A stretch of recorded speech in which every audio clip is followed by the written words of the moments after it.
Здравствуйте, дорогие друзья! Это программа On Target с капитаном Гарри Юрий Табах. И я, конечно, капитан Табах. И это программа о героях. И я выбираю, кто герой. Это программа о настоящих героях.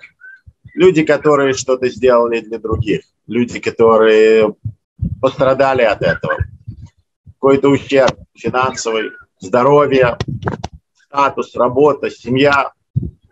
Много разного. Это о людях, которые мы видим на улице, мы про них не знаем, но про них делают кино, поют песни. Политики их используют, и все лавры идут кому-то, но не им. А они продолжают свою жизнь и делают, что должны делать. На благо других и часто в ущерб себе. На это я хочу напомнить, меня сподвинул Дмитрий Гордон, потому что когда он со мной разговаривал, он сказал, что я очень интересный человек, он бы хотел со мной сделать программу, но я не популярный, мое имя никто не знает, и миллионов просмотров не наберется, а ему нужно было 1 миллион просмотров. Я сказал, ну что же поделать, да, конечно, но он все равно сделал со мной программу, миллионов просмотров это не набрало, не хватило что-то меньше, чем 100 тысяч, 50 тысяч просмотров до 1 миллиона. И тогда я решил делать программу о людях, которых никто не знает, но настоящие герои, не сенсационные. И вы не поверите, но миллионов просмотров тоже не набираю. Сегодня мы поговорим, опять же, я напоминаю наших зрителей, это не интервью, это разговор двух товарищей. И это мой настоящий товарищ. Товарищ в борьбе за справедливость. Товарищ, который не угомоним. Ну, во-первых, конечно, не скажешь по его внешности, но он кавказец и горячая кровь, поэтому угомонить его невозможно. В борьбе не только за свои права, но и права всех людей, где он видит несправедливость. Это Аслан Арцуев. Салам алейкум, Аслан. Шалом, Дим, приветствую. Юр, приветствую. Я очень рад тебя видеть. Аслан всегда улыбается, в очень хорошей физической форме, и в очень хорошей форме здесь и здесь. Аслан, эта программа, я знаю, что ты никогда не рассказываешь про себя или кто ты и что ты.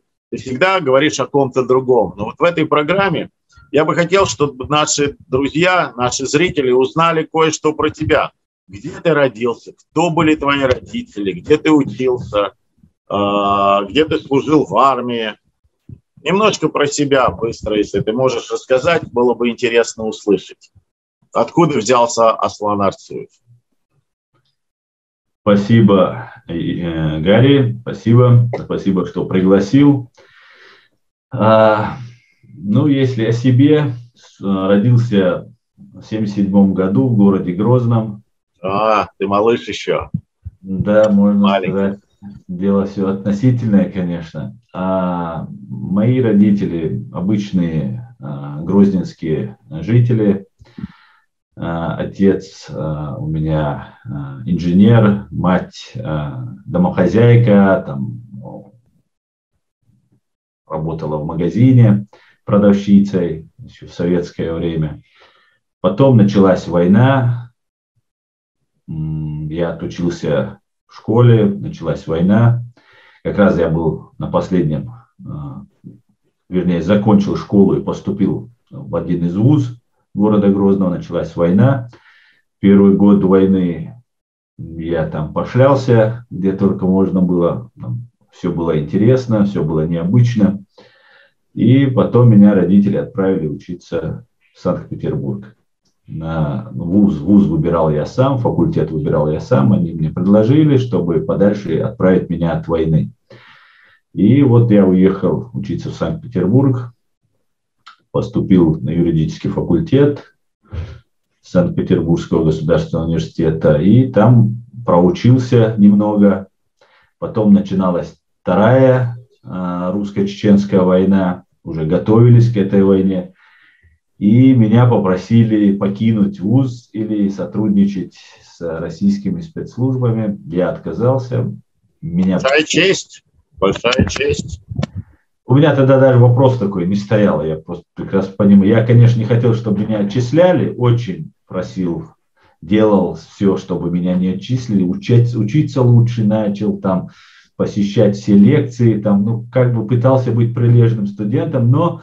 А деньги предлагал? Не было денег. Не было. Ну, ФСБ, наверное, не принимала бы. Принимают, нормально принимают. Да, я не думал, у меня не было на самом деле. Такой вопрос у меня просто не стоял. Начиналась Вторая русско-чеченская, был вот этот межвоенный тяжелый период, когда чеченцы были в очень тяжелом положении, и мои родители не были богатыми, чтобы финансировать меня, и у меня не было денег, чтобы предлагать даже за экзамены, там, не говоря уже ФСБшникам предлагать. Хотя за экзамены у нас тоже бывали случаи, брали деньги. Ну, я слышал, по крайней мере. Ну и вот меня попросили покинуть университет. Ну, меня отчислили, вы повесили приказ об отчислении. Было так. У меня было 2 хвоста по семинарам. И семинары у нас вел по гражданскому праву Дмитрий Медведев. Вот этот, который премьер-министр бывший. И я к нему зашел, как обычно, он 2 года вел у нас семинары, и постоянно хвосты можно было закрывать. Приходишь к нему, и обязательно надо сдавать тему пропущенную, которую ты не сдал. Называлась у нас хвосты. И он мне сказал, нет, вам ничего сдавать не надо. Я знаю, что 2 темы я пропустил, на 2 семинарах не был. Говорит, ничего вам сдавать не надо, Арцуев, можете идти. Я удивился, за 2 года в первый раз Дмитрий Анатольевич такой добрый и такой нетребовательный, скажем так. И прихожу на экзамен, а экзамен принимает у нас профессор Сергеев, был такой. Прихожу к нему, сажусь, он говорит, а вы не допущены, Аслан Хамзатович. Я говорю, как это так? Дмитрий Анатольевич сказал, вроде все нормально. Нет. Бегу к Дмитрию Анатольевичу, Дмитрий Анатольевич от меня просто бегает, убегает, выбегает, садится в свою машину, уезжает. И потом, я молодой, мне 20 лет, я не догоняю, что вербовка ФСБ и вот эта постанова, она все взаимосвязана. Я тогда еще не понимал всего этого. Слава богу, заявление писать меня научили они за 3 года. Я начал везде писать, жаловаться, митинговать перед университетом. Ну, в конце концов, у нас была еврейка Вербицкая, она ректор. Я ей пошел жаловаться, говорю, раньше евреев обижали, теперь чеченцев обижают. Она прочувствовалась, говорит, ну, извини, говорит, очень понимаю, говорит, ты хороший парень, но тебе здесь учиться нельзя. Ну, я забрал свои документы и уехал. Потом началась Вторая война, ну, и это было просто такое время испытаний, скажем так, для всех чеченцев. Это был геноцид в прямом смысле этого слова. Люди нас не понимали, не только русские или россияне, никто нас не понимал, никто не хотел нам помогать. Это было очень опасно, не камильфо это было. Ну, вы бандиты, террористы, конечно, кто хочет помогать. Квартиру никто не сдавал там в Москве. Я вообще Москву узнал по отделениям и по больницам. Вот я знаю все отделения Москвы, полицейские отделения, и больницы. Больницы это из Чечни привозили больных, раненых. Я встречал, провожал с аэропорта до больницы. А отделение полиции, это пока ты едешь в больницу, отделение полиции, пока ты едешь в больницу, тебя останавливают и привезут в ближайшее отделение полиции. Вот так я узнал, познакомился и с Москвой тоже. Потом работа, учеба, потом закончил в Москве, на заочно поступил, закончил университет, пошел искать работу с юридическим образованием, следователь, Следственный комитет, с детства тянуло на это, но не мог себя заставить пойти в этот коллектив, который все воевали, все нас репрессировали, и в конце концов посчитал, что занимался правозащитой в силу своих возможностей, и потом примкнул к правозащитной организации, к одной, потом к нескольким, общался, сдал экзамены на адвоката и начал работать адвокатом. И потом я уже увидел уже эту систему изнутри полностью, всю ее прелесть, в кавычках, и началась война в Украине. И я подумал, что мои родители еще в 2001 году уехали из России. Я подумал, что теперь настало время и мне уезжать, поддержать Украину. Чеченское сопротивление заглохло, как я это видел.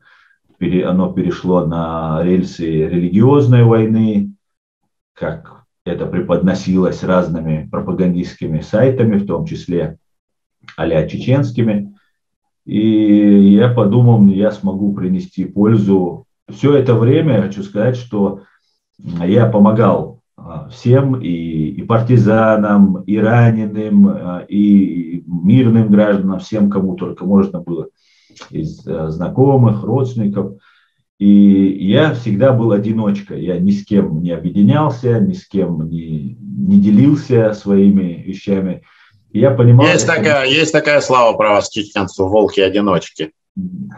Но я понимал, что это мой единственный способ сохраниться живым и на свободе. И потом я подумал, что если я хочу делать это больше продуктивно, в том числе уже для украинцев, я решил выехать за границу, вывез семью, выехал сам и начал здесь уже открыто, первое время не публично, потом меня рассекретили, и я подумал, да чего, я что-то украл, что ли, почему я должен кого-то стесняться? И начал открыто заниматься тем, что я делаю. Вот. Я оказался перед тобой, Гарри. А что HRCI означает вот за тобой? Human Rights Center Ичкерия, правозащитный центр Ичкерия, который сейчас проходит в регистрацию в Германии. Не знаю, с чем это связано. Может, из-за того, что я чеченец, может, из-за того, что у меня слишком радикальные взгляды иногда бывают на некоторые вещи. Но пока процесс затягивается. Ну, это радикально, когда ты обвиняешь Путина в убийстве, Евгений, это радикально.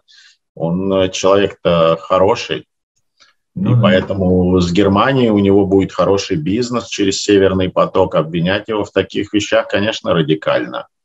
И вот мы знаем, что некоторых чеченцев в Украине, которые воевали против Путина, пытаются депортировать как бандитов, хотя ничего на них нету в Россию. Вот так идет война, да?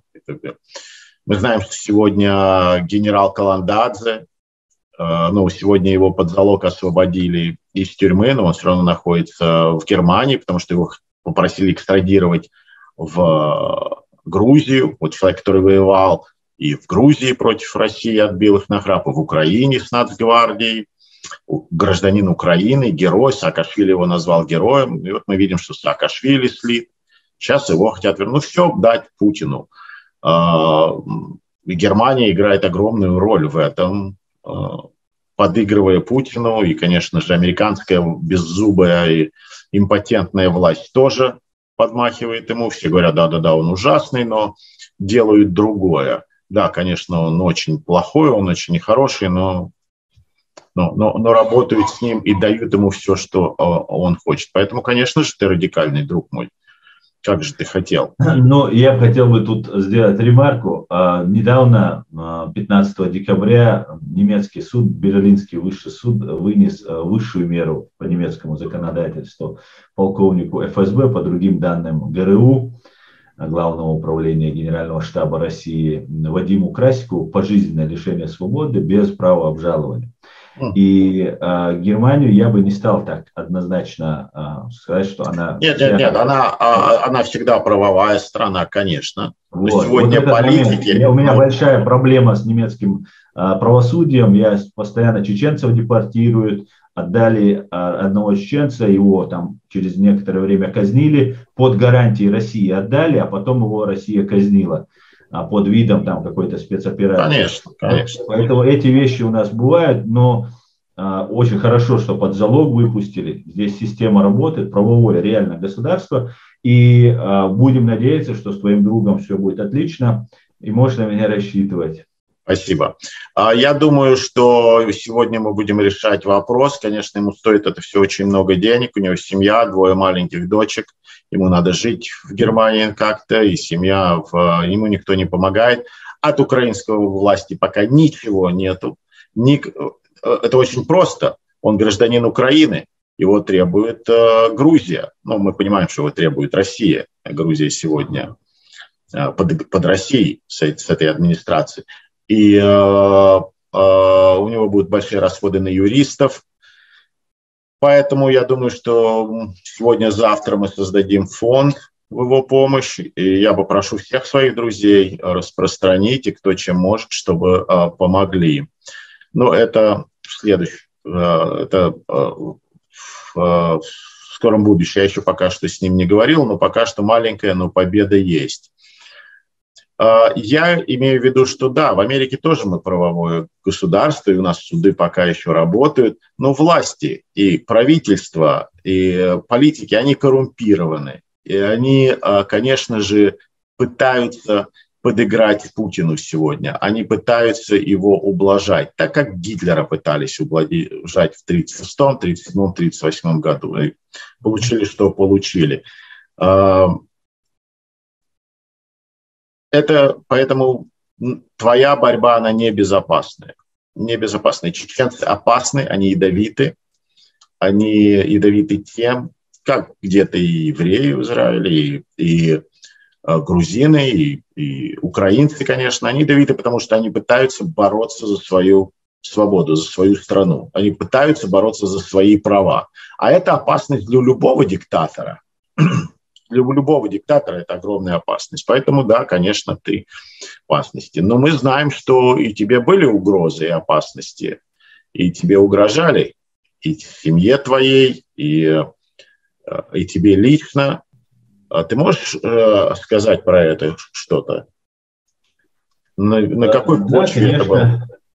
Да, ну, угрозы поступают с первых, можно сказать, с самого начала, скажем так, моей вот этой публичной деятельности, которой я занимаюсь уже тут в Германии. Был заказ на ликвидацию, киллер сам об этом пришел, все рассказал. Поступают угрозы от чеченоговорящих, поступают угрозы россиян. Потом, которые находятся в России. Которые находятся здесь, в Европе, тоже. Да, в Европе тоже. В России, да, здесь они изображают из себя даже некоторые ичкерийцев, они даже собираются на разные сходники, вот эти свои под видом ичкерийцев. Такое тоже есть.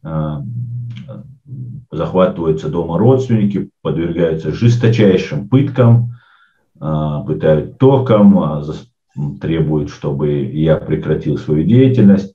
Проводится масса просто. Я уже выучил вот эти все их приемчики, но я надеюсь, что я их уже все выучил, потому что для меня это в теории как-то было знакомо, так как и предпочитал читать такое чтиво, детективы там про шпионов.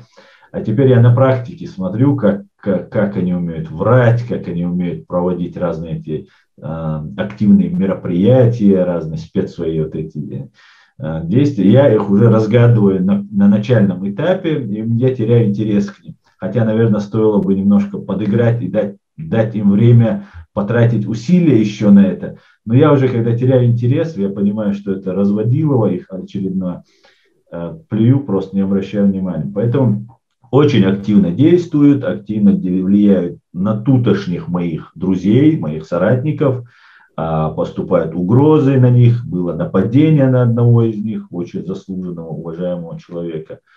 Ну вот пока не решаются вот в полной мере применить, видимо, весь свой арсенал и пробуют потихонечку, не сильно затрачиваясь. Не хотят, видимо, пожизненное получить уже так в наглую придя. Посмотрим. Пока вот, скажем так, скучать они мне не дают.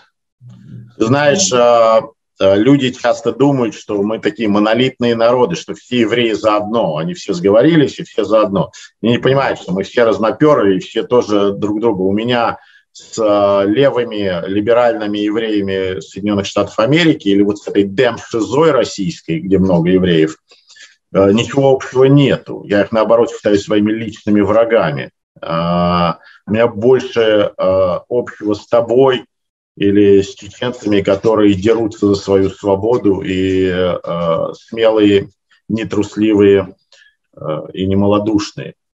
Но люди, знаешь, есть даже такой анекдот, вот что, когда в диаспорах идут расколы такие серьезные, когда на необитаемом острове нашли одного еврея, и говорят, что ну вы как тут жили-то? Он говорит, неплохо жил, вот каждый день ходил на молитву в эту синагогу, я тут синагогу построил. Вот. Он говорит, это вторая синагога, туда я хожу по высоким праздникам и на шаббат. Он говорит, а третья что? Он говорит, это третья синагога, там моей ноги не будет. Знаешь, потому что даже мир в себе, он имеет все эти разногласия. В диаспорах тоже это есть.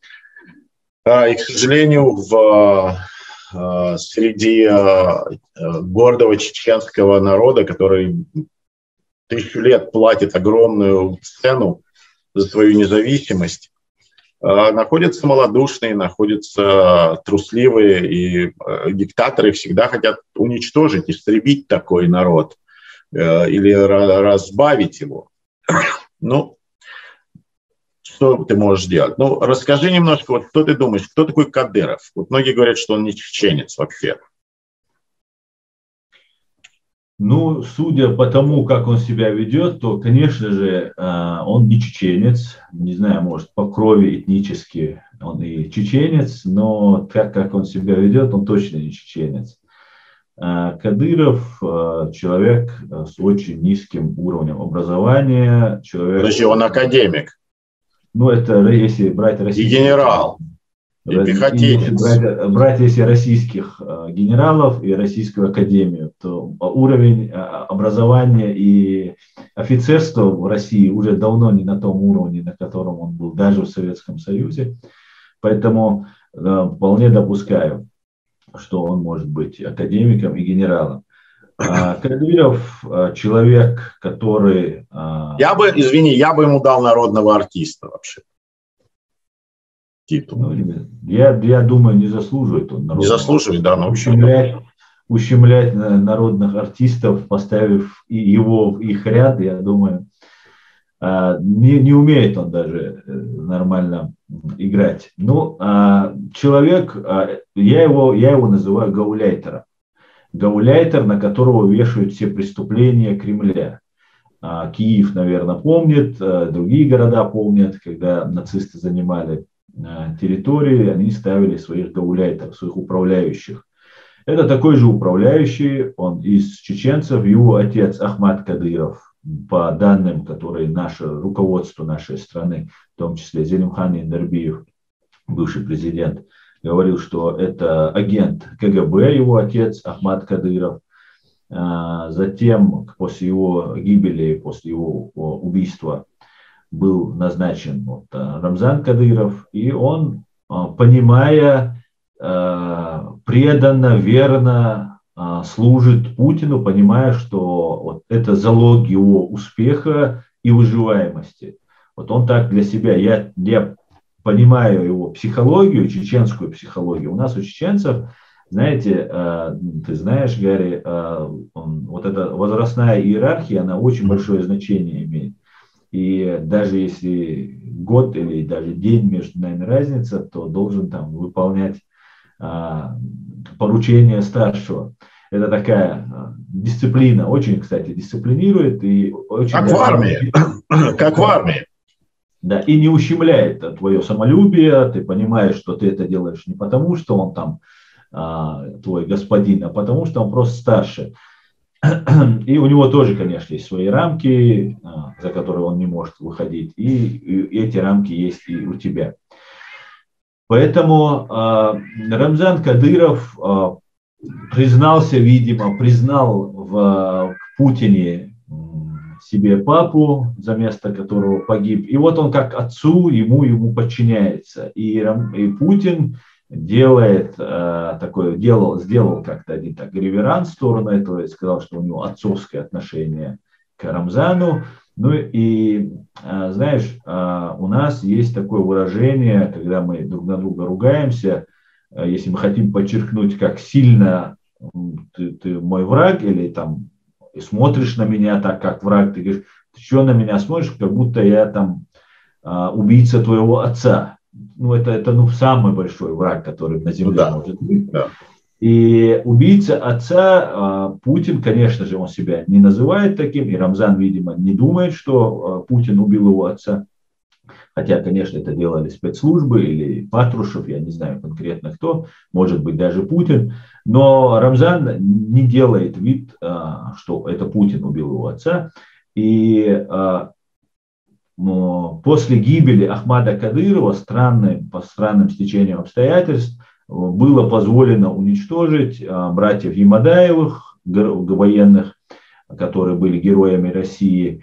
Потом был Маулади Байсаров, такой ФСБшник, которого в Москве застрелили.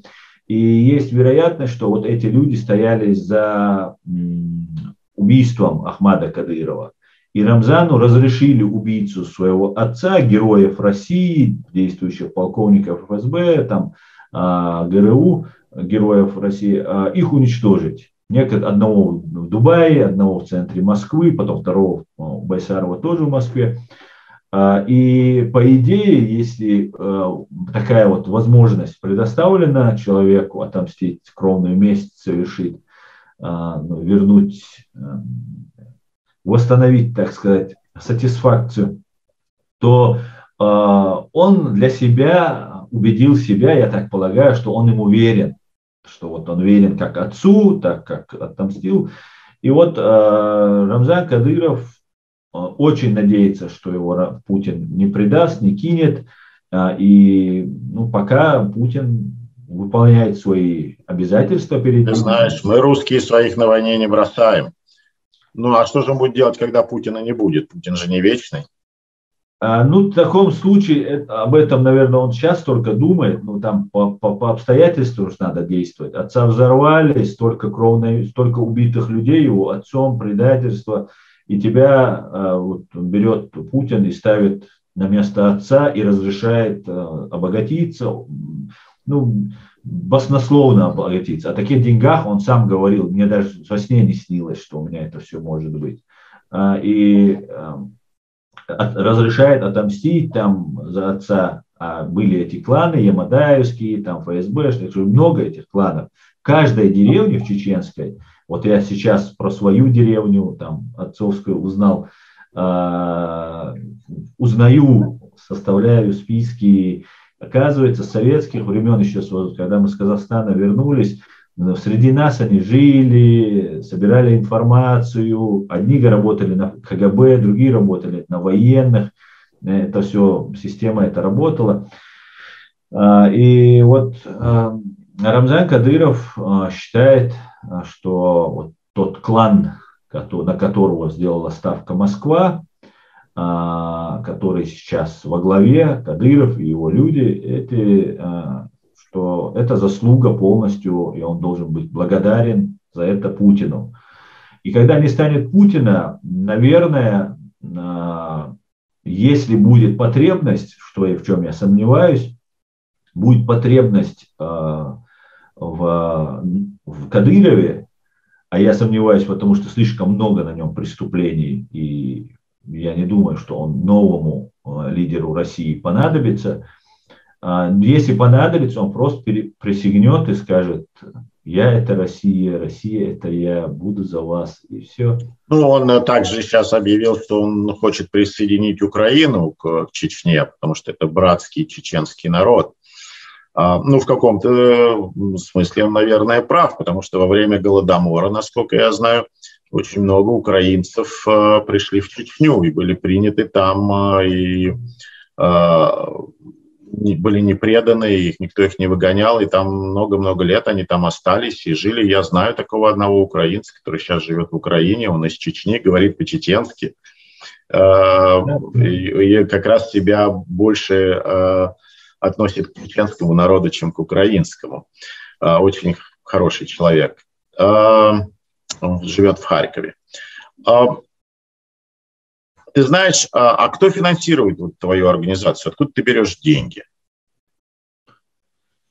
Ну, пока никто не финансирует мою организацию, я все делаю за свой счет, пока финансов нет. Единственное, сейчас была возможность, когда проводили конференцию, там, раздобыть денег, а так пока все за свой счет, свои накопления. И работаю, и на стройке работаю, и подрабатывал. Ну, сейчас уже нет, но какое-то время и на стройке поработал. Были свои накопления и так далее. Помогают, брат помогает, папа помогает, по-разному. Да, что история нас научила делать, и твой, и мой народ, это выживать в таких ситуациях, на чужбине. И если мы друг другу не будем помогать, то, конечно же, они нас истребят. Просто потому, что их больше. И конечно, они уверены, что вот эти маленькие нации, они в заговоре, что они друг другу помогают, что вот они против них. Это очень легко сделать, и в России это всегда получалось. И получается очень здорово до сих пор.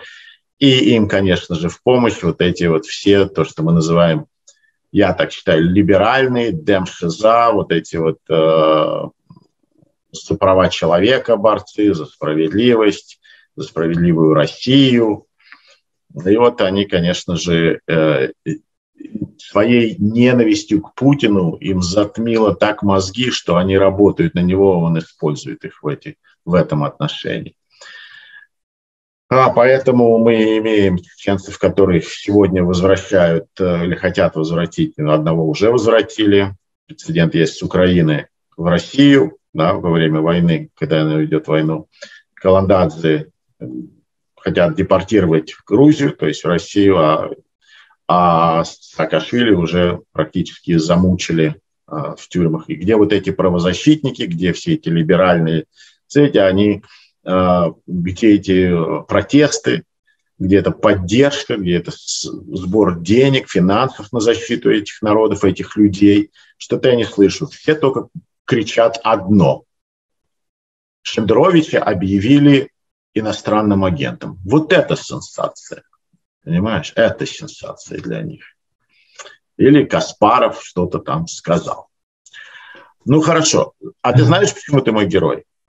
Догадываешься вообще? Вообще не догадываешься. Ну, может, потому что ты еврей, я чеченец, и у нас вообще... Не, ну это... У меня много евреев, которые совсем не мои герои, а антигерои. Чеченцы тоже. А много у меня есть людей, русских там или китайцев, которые герои. Нет, это не зависит от национальности. Это зависит от того, что ты частенько говоришь непопулярные вещи. Ты не гонишься за популярностью. Ты говоришь правильные вещи, честные вещи. Против тебя потом же их и используют. Приведу тебе пример, который отразился на мне. Когда в этом году, в начале этого года, когда пришла в Америке новая власть, Хамас, террористическая организация Хамас, стала не палестинцы. Палестинцы такая же жертва Хамаса и Хазбуллы, как чеченцы-кадыровцы. Стала обстреливать Израиль. Просто вот обстреливать все, что у них было, все, что у них есть. И это то, что я называю терроризмом, потому что они не метились на какие-то военные объекты или по военным, или по власти, а могли попасть в детский сад, в больницу, в жилой дом, куда угодно. И это и есть терроризм. Главное, чтобы вести террор. И многие мусульмане, конечно же, из-за религиозных вин, из-за веры, из-за необразования, из-за незнания, поддерживали своих братьев-мусульман. И ты, наверное, один, которого я знаю. Ну, есть, конечно, еще почему-то женщины обычно мусульманские. Но те, которые говорят по-русски, ты единственный, который я знаю, который призвал не поддерживать это, который призвал и сказал, это неправильно, бомбить Израиль, не поддерживать этих террористов. Это неправильно, это повернется против нас. Это повернется же против нас, потому что нас тоже тогда не поддержат. И вот тогда я подумал, что ты пошел против шерсти, ты пошел против ветра. И тебе это просто так не сойдет. Но это в моем понятии был героический поступок. Очень часто на меня нападают, тоже говорят, зачем ты защищаешь этих бандитов, террористов, чеченцев. Я говорю, террористов, чеченцев я не защищаю, я против них как раз воевал, против террористов. Я всю свою карьеру занимался антитеррористической деятельностью. Я защищаю правильных чеченцев, нормальных чеченцев, хороших, правильных мусульман. Но часто тоже попадаю под огонь за это. Вот сумели они нас так разъединить. И мы те, которые хотим сказать, что нет. Нету там мусульман или евреев, или там чеченцев, русских. Есть правильные люди, есть неправильные люди. Ни Сталин, ни Кадыров, ни Троцкий, ни Пол Пот национальности не имеют. Это уроды. Это уроды нашей природы.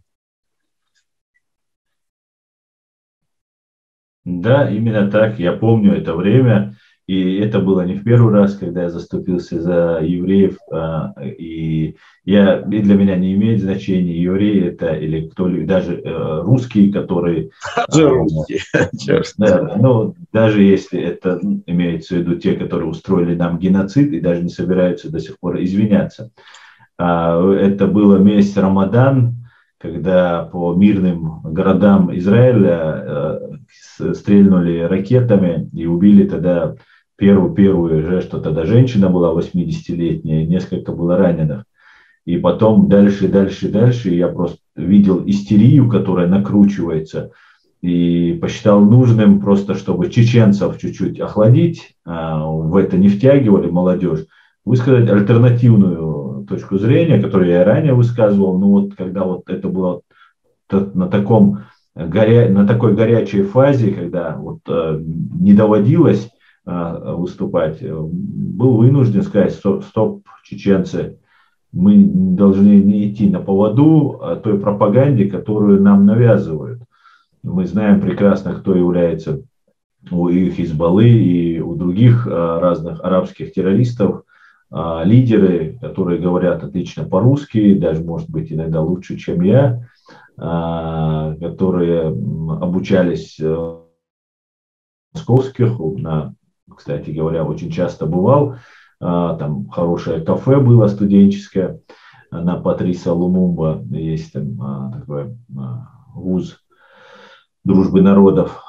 И там обучались все террористы со всего мира просто, и африканские, и арабские, и так далее. И мне это было интересно всегда, я читал об этом, и Буковского читал, и Автурханова читал, и много чего, имел уже такой багаж знаний, представлений, как они действуют.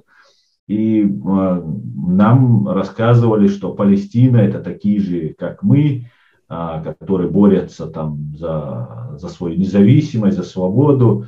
А потом, когда, ты правильно абсолютно сейчас сравнил, это как кадыровцы, которые сейчас насажены, а палестинцы – это такой бедный народ, который их же руководством, которое озолотилось, которое очень богатое, а это первый признак того, что никакой идеи там нет, если руководство купается в золоте. Все, остальное можно просто закрывать эту тему, если руководство, оно богатое. Вот этого всего. И руководство не может быть богатое. Про Дудаева, Джохара Дудаева говорили, слишком бедные и слишком честные. Вот какое должно быть руководство, чтобы это дело осталось в века. И именно из-за того, что он был слишком бедным и слишком честным, я с большой честью для себя несу то знамя, которое он нес, и, надеюсь, также понесут его следующие. Поэтому... Абсолютно с тобой прав. Все эти либералы, все эти за равенство, за социальное равенство. А приходит время, они дорываются до власти и почему-то сильно богатеют. Возьми того же Байдена, возьми Обаму, Клинтона. Стали мультимиллионерами. Вот, допустим, Джефферсон был богатый человек с имением, во время президентства разорился, ушел абсолютно бедным. И такие были у нас тоже президенты и политики. Кстати, Трамп тоже потерял больше $1 миллиарда во время своего президентства, так что он не обогатился. Это все верно. И я тебе, честь и хвала тебе за это. Мы с тобой вот недавно виделись, или уже давно, уже прошло почти 4 месяца, мы с тобой виделись в Польше на Европейском форуме экономическом, и ты должен был там выступать на одной панели или на 2 панелях по вопросу Чечни, и потом вдруг тебя сняли с этих панелей. Что ты натворил такого, что тебя сняли с панелей? Ты кого там ничего оскорбил, избил, своровал, террористический акт подготавливал? Что ты сделал? Нет, не оскорбил. Наоборот, вот с твоим предыдущим героем твоей передачи очень вежливо говорил. Я думал с его фамилией, не русской фамилией, я думал, какой-то испанский, наверное, поляк, наверное, раз Польшу приглашают, и мне дали координаты, я переписывался с ним. С какой-то испанской фамилией поляк, то очень был я корректно вежлив, подчеркнуто вежлив с этим человеком. Даже писал ему на польском, переводя через Google, чтобы там поздороваться, там, поприветствовать или еще что-то спросить. Приехали туда, я так понимаю, нужна была задача нас туда пригласить, а потом задвинуть, вот так, или же потом по ходу, может быть, возникли вот эти изменения в планах возникло, что сперва нам предоставили панель, сказали, да, вы выступите. Потом сказали, что на панели нельзя будет выступать, там целую панель вам не дадим, можно будет взять слово, там выступить там разок. Потом уже сказали, что нельзя уже. Потом уже, когда мы приехали, нам сказали тот самый. Можно я тебя поправлю? Вас сначала пригласили. Да. Потом антипригласили, потом сняли с приглашения. Потом, потом сказали, что, потому что Инна Курочкина говорила, что меня сняли, а я не еду. Я должна была выступать на панели, мы должны были ехать, а теперь нас не пригласили, отказались. Потом этот же человек, о котором ты говоришь, он пригласил вас, потом не пригласил вас, потом пригласили опять, потом было давление. Многие там начали звонить, ходатайствовать, говорить, как так. И вас опять пригласили, но уже без панели. Нет, я без панели узнал, когда доехал уже. Но когда вы приехали, уже сказали, вас опять пригласили, но когда вы появились, там опять уже сказали, нет, выступать вы не будете. А первоначально, когда пригласили, должны были. Потом не пригласили, потом опять пригласили. Я вообще не собирался туда ехать. После того, как этот трюк мне выкинули, я сразу сказал, что Хусейн, я никуда не еду, не хочу ехать. Хусейн сказал, если нас нет, то за нас говорят те, русские обычно. Так почему же, что зачем это было сделано? я не знаю. И поэтому именно мы поехали, чтобы просто за нас не говорили русские, когда мы должны там присутствовать. Я не знаю, для чего это было сделано. Может быть, там, не знаю, не могу, много сейчас я могу версий привести, они могут все попасть не в точку и просто будет неправильно. У меня нет достаточной информации, чтобы сделать какое-то более-менее такое утверждающее, вынести решение по этому поводу. Не знаю почему, но... Я думаю, что там были не государственные организации, которые, узнав, что вы приезжаете, надавили и от вас отказались. Потом другие... Первое, знаешь, что было? Первое, когда мы туда попали, сейчас я покажу тебе. Вот нам выдали вот эти таблички. Вот эти таблички, она у меня тут висела как раз. И вижу, вот здесь написано Германия. Да. Германия. Здесь было написано у меня Россия, когда мы получили. У меня и у Хусейна. С нами был брат, он гражданин Германии. А у него была Германия. А у нас, хотя мы писали, что мы Германия, Хусейн, Австрия, нам написали Россия. И вот мы там же положили все это на стол и сказали: Хусейн, я же говорил, Хусейн первый заметил, сказал, это что это такое? И мы уже начали там возмущаться. Они быстро, как будто у них уже была вторая заготовка, быстро нам выдали уже Германия, Австрия. И Ичкерию не написали, но написали хотя бы Германию и Австрию. Не приписали нас к России. Из-за этого уже была благодарность. Была такая провокация. Она началась вот с первого момента регистрации этой провокации. И нас нужно было подвести. Затем там были гибнюки, которые, тот же Гудков, потом Лукьянова, кто там еще был. И эти товарищи, которые без сомнения, абсолютно, я в этом убежден, просто играют роль таких демократов, таких, и тогда тем более Гудков из 5-го отдела. Я удивляюсь, он раньше занимался в советское время инакомыслящими, теперь он в инакомыслящих уже как бы... Ну, когда у него отняли бизнес, он стал действовать инакомыслящим, да. А вот я не знаю, отняли ли бизнес, не отняли бы. Я знаю, как решают вопрос, например, пытаются решить вопрос со мной. Хотя я не был в их структуре, а в их структуре быть и выйти – это равносильно предательству, а предатели они уничтожают. При всем при этом я вижу, какое давление оказывается на меня. Если бы моего сына там посадили бы, я тебе гарантирую, они в жизни его не выпустили бы. Хотя я не был ни генералом, ни полковником. Поэтому и эти люди пытались со мной там заигрывать. И, может быть, ты это видел, но прямо подходили, пытались завести разговор, а я не имею желания с гибнюками вести вообще никакой. Они сделали меня врагом. Я им прямо честно говорю: вы сделали меня врагом, я не хотел им быть, но раз вы сделали, поверьте, я буду таким, каким вы не ожидаете от меня, каким врагом вы меня даже не представляете, каким я буду. Таким принципиальным имеется в виду. Не жестоким, как они, не коварным, подлым, как они, а принципиальным, последовательным врагом я буду.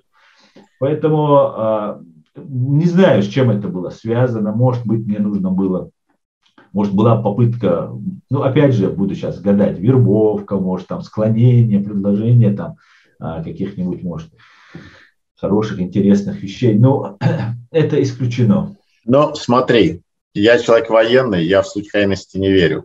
Поэтому я думаю, что это было специально сделано. Специально приглашены, потом давление, не приглашены кем-то, потом опять приглашены, но на панели не вылезать, спровоцировать вас на такую вещь. Этот человек, про которого мы с тобой говорим, я думаю, он тоже попал в эту перепалку. Не от него это все зависело. Там кто-то играет намного, там есть где-то первая скрипка, которая играет всех нас. И мы должны за этим очень следить. Они хотят, чтобы мы ходили вот так вот в лобовую друг на друга. И у них это очень хорошо получается. В холле, когда мы только собрались в первый день, мы говорили с Амнуэлем, И он нам так объяснил, что ну ничего страшного, что вы не выступите на панели, вы просто из зала, я вам разрешу выступить, сказать что-то и так далее. Просто у вас не будет таблички. Ну ничего страшного, вы там проехали пол Европы, приехали, ну ничего страшного. Ну, как будто это какая-то там решающая битва между добра и злом, и чеченцы будут спасены, если Эммануэль разрешит нам выступить из этого. Конечно же, Эммануэль не просто такой марионетка, который, или там человек, который ничего не решает. Он решал, Нет, и его он решает. Я думаю, что он решил, что вы приехали. Но это у нас с тобой такие гадания и мнения, мы можем в них расходиться. Ну, я просто не верю, что это он вдруг сам себе такой. Я тоже не верю, что он сам, была установка, ему была установка, но его вот это выпад, и который меня застал врасплох, когда я сказал, ну у нас 30 тысяч человек убили, вы не позволяете мне даже слова сказать, он сказал, нас убили еще больше. И я подумал, еврей, что ли, елки-палки, блин, о чем он говорит? Потом я хотел сказать, ну когда геноцид евреев-то был, у нас-то сейчас, подожди, хотел сказать. Но это вообще-то не важно, убило 300 тысяч, или 3 миллиона, или 3 человека. Это да, и вот я понял отношение этого человека к моей проблеме. Он думает, что я пришел какие-то там себе бонусы заработать. Нет, я уже всю свою жизнь, которая лично касается меня, я ее оставил тогда, когда выехал уже с Москвы. Хотя я и раньше всегда был привержен своих взглядов, но вот сейчас я уже окончательно принял такое решение.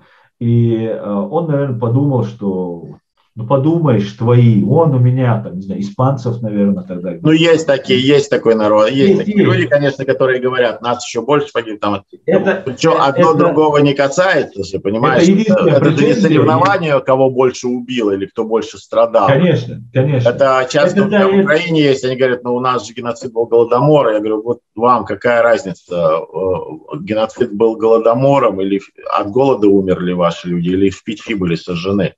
Это одно, редька там, это хрена не слаще, поэтому такие разговоры, я считаю, даже тупыми и это очень характеризует человека, который такое сказал, и все. Марионетку он или управляется, это уже мы можем гадать, а то, что он прямо мне в лицо сказал, это я помню. И было желание заехать по лицу, просто я воспитанный человек, не мог себе этого позволить. Ну, ты все равно горячий горский парень. Аслан, друг мой, дорогой, наша программа подходит к концу. Я тебе дал свою медаль. Да, она у меня есть. Поэтому официально во время программы я тебе не могу ее вручить. Я хочу тебя спросить, что бы ты хотел пожелать своему народу? Своему чеченскому, чекирийскому народу? Что бы ты всем войнахам хотел пожелать? Если сейчас вот все войнахи тебя смотрят. Ну, я это часто им желаю. Желаю разобраться в самим себе, перестать быть инструментом в руках сильных игроков, стать независимой, сильной силой, чтобы наши права были соблюдены, чтобы мы умели их защищать, защищали наши права, чтобы как можно быстрее наступил мир на нашей земле, оккупант покинул нашу страну, и важнее всего преступники, убившие треть граждан нашей страны, всех религий и всех национальностей, были привлечены к уголовной ответственности. И мы, чеченцы, должны пройти такой последний этап становления нашего государства, когда юридически все грамотно мы создали, потом весь народ восстал против оккупанта и сражался, и теперь осталась правовая сторона вопроса, которую мы должны закрыть, как крышу на доме, которым строится. Точно так же вот правовой стороной этого вопроса обозначить, провести суд над этими преступниками, может международный, может наш национальный, и обозначить всех преступников. И сколько бы им не было лет, как когда-то нацистских преступников находили евреи и привлекали к ответственности, а остальные, кого не смогли привлечь к ответственности, заползли под корягу и оттуда боялись пискнуть, вот до этого состояния мы должны бороться и отстаивать. Вот что я желаю чеченскому народу. Что бы ты пожелал российскому народу? Российскому народу я бы пожелал, наверное, то же самого, чтобы они наказали всех преступников, тех, кто взорвал их в 1999 году, их женщин, детей и стариков в своих же домах, и не только в домах эти взрывы, хотя я часто говорю про взрывы 1999 года, которые произвели Путин с Патрушевым, но этих терактов было очень много против россиян, убийства русских, россиян, этнических русских. И русские разобщены, атомизированы. И я бы им пожелал единства, избавиться от империализма, фашизма, я это так называю, и стать нормальным, цивилизованным, свободным обществом, свободным государством, где понимают, что ущемляя кого-то в правах, лишая кого-то свободы, как они это пытаются делать по отношению к нам, грузинам, молдаванам, украинцам, чтобы они понимали, что не давая кому-то другому быть свободными, вы сами себя лишаете стать свободными. Вот что бы я бы пожелал. Аслан, друг мой дорогой, наша программа подошла к концу. Я хочу пожелать тебе всего самого хорошего. Я хочу, чтобы Всевышний услышал молитвы твоей семьи, твоего народа, чтобы вы получили нашего народа, чтобы он услышал, и чтобы мы с тобой всегда были вместе на правильной стороне истории. Там Юра, over and out.